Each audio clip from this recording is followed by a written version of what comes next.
నేను మీతో ఒకసారి మాట్లాడాలి.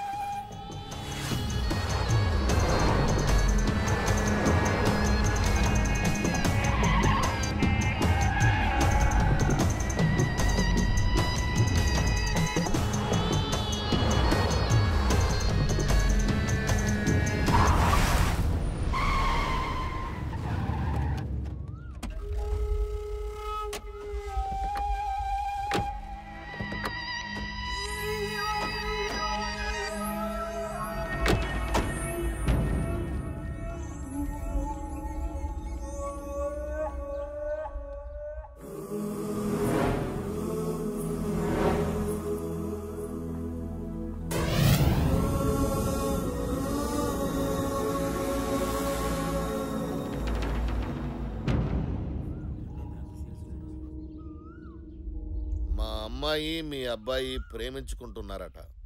ఆ విషయం తేల్చేద్దామని.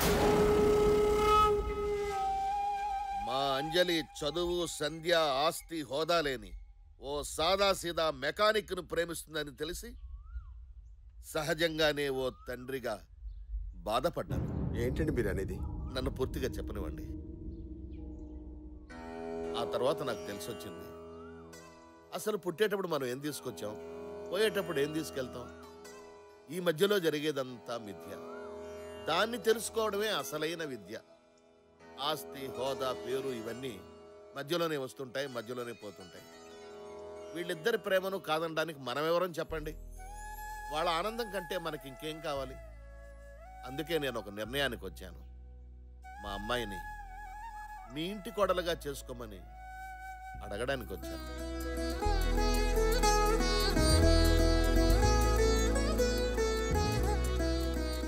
అదెంత మాట అన్నయ్య గారు, అంజలి లాంటి అమ్మాయి మా ఇంటికి రావడం మా అదృష్టం. తల్లి లేని పిల్ల, ఏ లోటు లేకుండా పెంచాను. ఇక మా అంజలి బాధ్యత మీదేనండి. మీరు నిశ్చింతగా ఉండండి, మా కన్న కూతురులా చూసుకుంటాం. ఇంకో విషయం, ఇదేదో లవ్ మ్యారేజ్ కదా, లాంఛనాలు ఉండవని అనుకోవద్దు. మీ పద్ధతి ప్రకారమే పెళ్లి వైభవంగా జరిపిద్దాం. చాలా సంతోషం అండి, మీ ఇష్ట ప్రకారం జరిపిద్దాం.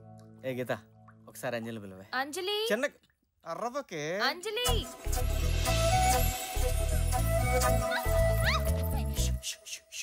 ప్లీజ్. ఎందుకు పిలిచా? అది నీకు సారీ చెప్దామని. సరే చెప్పు. అంజలి సారీ, ఇంకా జీవితంలో ఎప్పుడు నేను నీతో అబద్ధం చెప్పను. ఓకే, ఇంక నేను వెళ్తాను. ఏంటి? నేను నిన్ను ఒకసారి హక్ చేసుకున్నా. వాట్? No chance. ప్లీజ్. వద్దన్నా? నిజంగా. వెంకటేష్, నా మాట ఒకసారి. బాగుంది కదా? ఒక్కసారి ఫీల్ అవ్వు, పట్టుకో, నా మాట విను.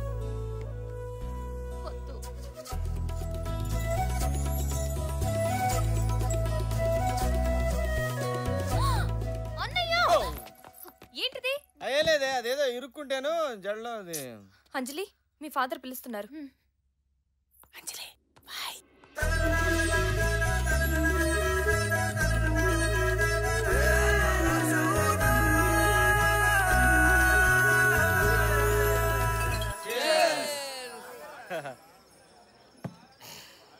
కంగ్రాట్స్ అన్న, అంజలి లాంటి అమ్మాయి నీకు దొరికిందంటే నీది మామూలు లక్ కాదు. థ్యాంక్స్ రా.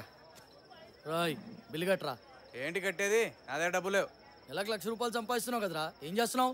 ఎక్కడ్రా? ఫ్లాట్ అమ్మయ్యా, కారు అమ్మయ్యా, లైఫ్ ఇన్సూరెన్సా, హెల్త్ ఇన్సూరెన్సా, నా పిండా కూడా ఆడి సార్థమా? నా వల్ల కాదురా మామ, ఈసారి నువ్వే కానీ ఇచ్చేసి.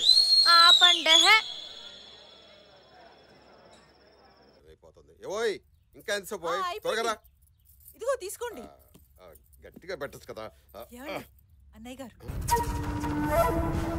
బావగారు, మీరు ఎప్పుడు వచ్చారు? రండి రండి, కూర్చోండి. నేను కూర్చోవడానికి రాలేదు, ఒక ముఖ్యమైన విషయం మీకు చెబుదామని వచ్చాను. ఏంటది అన్నయ్య గారు? ఈ పెళ్లి జరగదు. అదేంటండి అలా అంటున్నారు? ఎందుకు ఏమిటని కారణాలు అడగద్దు. మీ అబ్బాయి మా అమ్మాయి కరెక్ట్ కాదంతే. ఇంతకాలం నేనేం చేసినా మా అమ్మాయి సంతోషం కోసమే చేశాను. కానీ పెళ్లి చేస్తే మా బుజ్జమ్మ సంతోషానికి దూరం అయిపోతుంది. తెలిసి నేను ఆ పని చేయలేను. అందుకే నన్ను క్షమించండి. అదేంటండి, నేను మీరే కదా వచ్చి అడిగారు, మరి ఈ రోజేంటి ఇలా? నిన్న తొందరపడి వచ్చాను కాబట్టి క్షమించమని అడుగుతున్నాను. కానీ పెళ్లి మాత్రం జరగదు. ఏంటండి ఆటగా ఉందా? వద్దు, నేను ఆటలాడడం మొదలెడితే అల్లాడిపోతారు. గౌరవంగా చెప్పిపోదామని వచ్చాను, గొడవకు రాలేదు. ఏం మాట్లాడుతున్నావు నువ్వు? ఏయ్ ఆగో, నన్ను మాటల వరకే ఆగనివ్వండి. ఏదైనా చేసే పరిస్థితికి తీసుకురాకండి. నా కూతురు ప్రేమ విషయం ప్రపంచానికి తెలిసిన దానికి ఘనంగా పెళ్లి చేయగలను. ఈ వయసులో కన్న కొడుకు ఎంత అవసరమో నాకంటే నీకే బాగా తెలుసు. ఆణ్ణే లేకుండా చేసుకోవద్దు.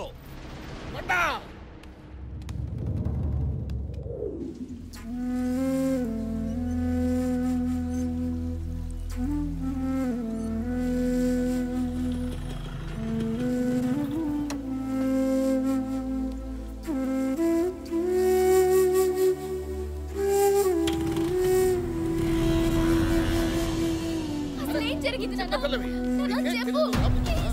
రా. నాన్న, ఏం జరిగిందో చెప్పు. వెంకటేష్, అసలు ఏం జరిగింది సార్? ఏయ్, పాటలుగా ఇరగొట్టేడు.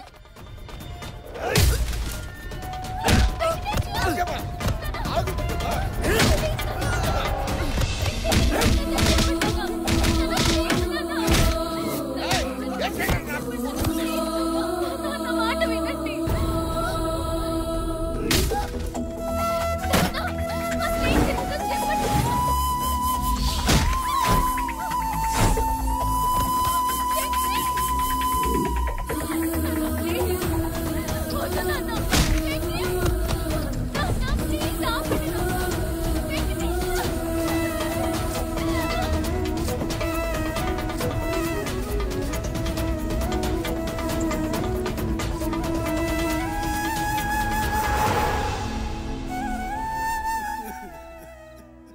పావురానికి పంచరానికి పెళ్లి చేసే పాడు లోకం.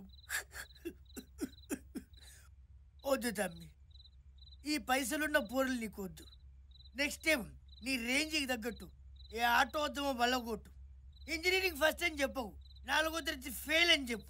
ఇంత ట్రాజెడీ స్టోరీ విన్న తర్వాత ఇక నేను ఉండ తమ్మి, నా వల్ల కాదు, నేను పోతా. ఎక్కడికి పోయేది? లాస్ట్లో క్వశ్చన్ ఉంటుందని చెప్పినా కదా. Shoot it.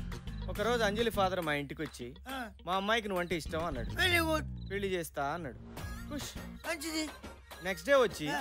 మీ ఇద్దరు పెళ్లి క్యాన్సిల్ అన్నాడు. ఏ పగలగాడాడు. సర్ప్రైజ్. ఇమీడియట్లీ నేను వెళ్ళి ఎందుకండి పెళ్లి క్యాన్సిల్ అని అడిగా.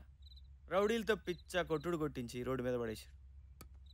అసలు ఏం జరిగిందంటావు? ఒక క్వశ్చన్ అని ఇన్ని క్వశ్చన్లు అడుగుతున్నాను. ఏదో ఒకటి చెప్దాం తమ్మి. పిల్లనిస్తానన్న ఎంబట్నే జనతా బార్లో దూరినావు, ఫుల్గా మందు కొట్టి పొడితో డాన్స్ ఆడినావు. ఆడికి ఎన్నో కాలింది, నిన్ను కొట్టి బగాయించు. ఏంది ఇట్లా కొట్టినావు? మరి ముందు రోజు కూడా మందు కొట్టి వాళ్ళ ఇంటికి ఫోన్ చేశా కదా, అప్పుడు లేదు ఇప్పుడేంటి? అదే తమ్మి సమజైతలేదు. ఆకాశంలో చుక్కలేనా చెప్తాను కదరా. సమజైంది తమ్మి. ఏంది అది? కుక్కట్ల మందు వస్తుంది కదా అని ఎవడు పడితే ఆడు చెప్పిన స్టోరీలు సొల్లు వినకూడదు తమ్మి. నేను పోతా. పోబే. సాయలే. ఎవడన్నా చెప్పండి రా, అసలు ఏం జరిగింది? నేను చెప్తా. ఈడేవడు?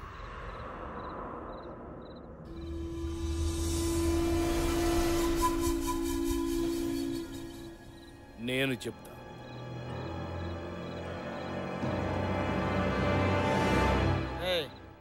ఈడికి కూడా మంది ఎక్కువైనట్టుంది, బయట తీసేయండి. నీ పేరు వెంకటేశం, నువ్వు ప్రేమించిన అమ్మాయి పేరు అంజలి. బుట్టోడి చదువుతుంటే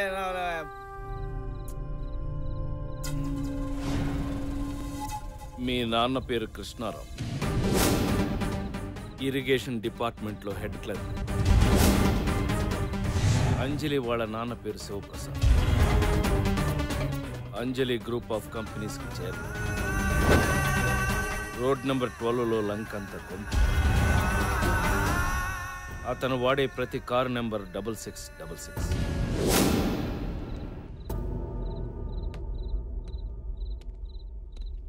ఎవరు నువ్వు?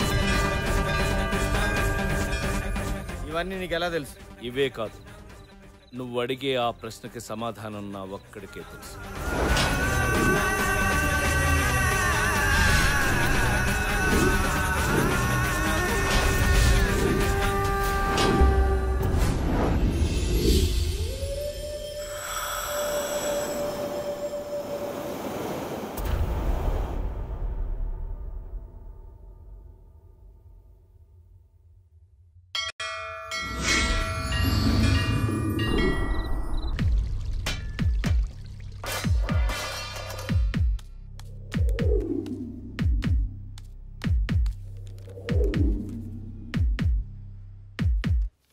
మీరేం చేస్తుంటారు?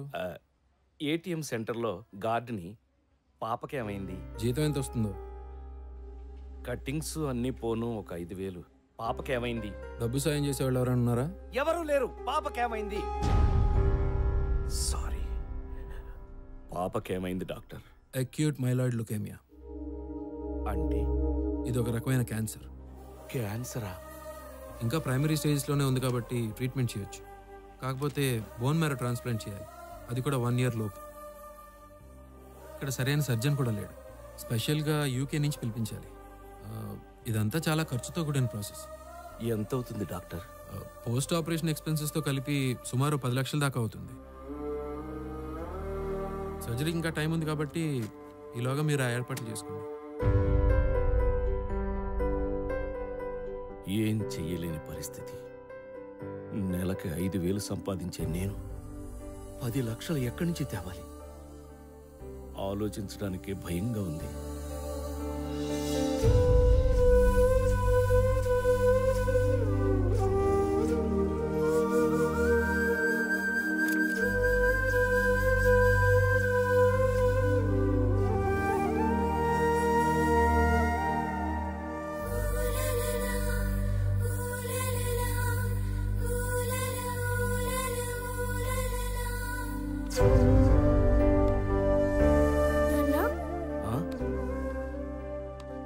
ఏం తల్లి? చచ్చిపోవడం అంటే ఏంటి నాన్న? చచ్చిపోవడమా? చచ్చిపోవడం ఏంటి? ఎవరు చచ్చిపోవడం? ఎందుకు చచ్చిపోవడం? నేను చచ్చిపోతున్నా అంత కదా అని ఎవరన్నారు? నర్స్ అంటే చెప్తుంటే విన్నాను. అది వేరే పిల్లమ్మా, వేరే పిల్ల గురించి చెప్పింది. పింకీ అంటే నేనే కదా నాన్న. నీకొక ముఖ్యమైన విషయం చెప్దాం అనుకున్నాను, ఎలా మర్చిపోయానబ్బా. ఏంటది నాన్న? వద్దులే, నీకు చెప్తే నువ్వు అందరికీ చెప్పేస్తావు. ప్లీజ్ నాన్న, ఎవ్వరికి చెప్పండి నాన్న, ప్రామిస్. ఇది టాప్ సీక్రెట్. మొన్న నేను నైట్ డ్యూటీకి వెళ్ళినప్పుడు ఏం జరిగిందో తెలుసా? ఏం జరిగింది? ఓరున వర్షం, గాలి. ఏటీఎం డోర్ తెరుచుకుని ఒక బుజ్జి బాబు లోపలికొచ్చాడు. బుజ్జి బాబా నా అంటున్నాడా? నీకంటే తక్కువ ఉన్నాడు. ఓహో. వాడు నా వైపే చూస్తున్నాడు, నేను వాడి వంకే చూస్తున్నాను. అలా దగ్గరకొచ్చాడు. వర్షం కదా, లోపలికి వస్తే వచ్చాడని రానిచ్చాను. వచ్చినవాడు ఊరికే ఉన్నాడా? ఆ బటన్ నొక్కి, ఈ బటన్ నొక్కి, ఆ ఫైల్ పారేసి, ఈ ఫైల్ విసిరేసి, అది చేసి, ఇది చేసి నానా అల్లరి చేశాడు. Bad boy. నాకు పిచ్చి కోపం వచ్చింది. ఫట్ మనం కొడదాం అనుకున్నాను, అంతే ఫట్ పారిపోయాడు. వాడు పారిపోతే నేను ఊరుకుంటానా? నేను పరిగెత్తాను. వాడు పరిగెడుతున్నాడు, నేను పరిగెడుతున్నాను. పట్టుకున్నాను, అంతే. కర్ర తీసి కొట్టబోయేసరికి ఆ బాబు అలా అలా అలా అలా పెరిగి పెద్దగా అయిపోయాడు. నీ అంతా కాదు, ఈ హాస్పిటల్ అంత పెద్దగా అయిపోయాడు. ఇంతకీ ఆ బాబు ఎవరో తెలుసా? ఎవరో? నేను చెప్పను. ప్లీజ్ నాన్న చెప్పు, నాన్న చెప్పు. శ్రీకృష్ణుడు. ఆయన ఏమన్నారో తెలుసా? ఒరే ప్రసాదు, ఇంతకాలం నన్ను నమ్ముకుని పూజలు చేశావు కదరా, నీ భక్తికి మెచ్చి నీకోటిస్తున్నాను అన్నాడు. ఏమిచ్చాడు? ఎవరు లేరు, చెప్పు.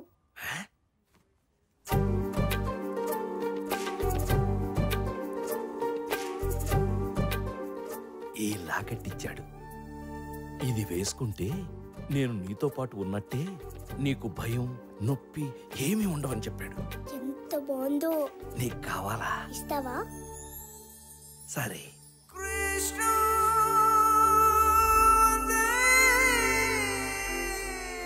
నాన్న ఇప్పుడు నాకేం కాదు కదా? ఏమీ కాదమ్మా, ఆ కృష్ణుడే నిన్ను కాపాడతాడు. సార్, పాపకి ఇంజెక్షన్ చేయాలి.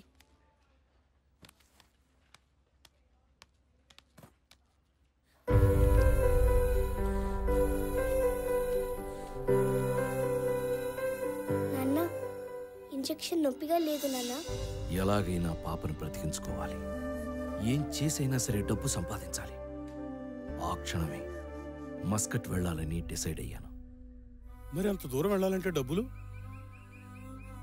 పాప పేరు మీద పోస్ట్ ఆఫీస్లో ఒక 70,000 దాకా దాచాను. అవి సరిపోతాయి వెళ్ళడానికి. పాపనందాక ఎక్కడ ఉంచుతావురా? నేను వీలైనంత త్వరలో వచ్చేస్తాను. పాప జాగ్రత్త అండి. వెళ్ళమ్మా. రామ్మా రా.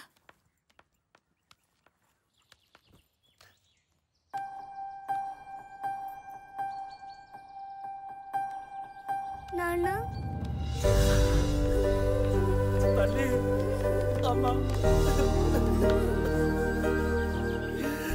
నువ్వు భయపడుతున్నా, నేను బానే ఉంటాను. ఊరెళ్తున్నావు కదా, ఈ కృష్ణుని నీతోనే ఉంచుకో. నా బంగారం, నా తల్లి.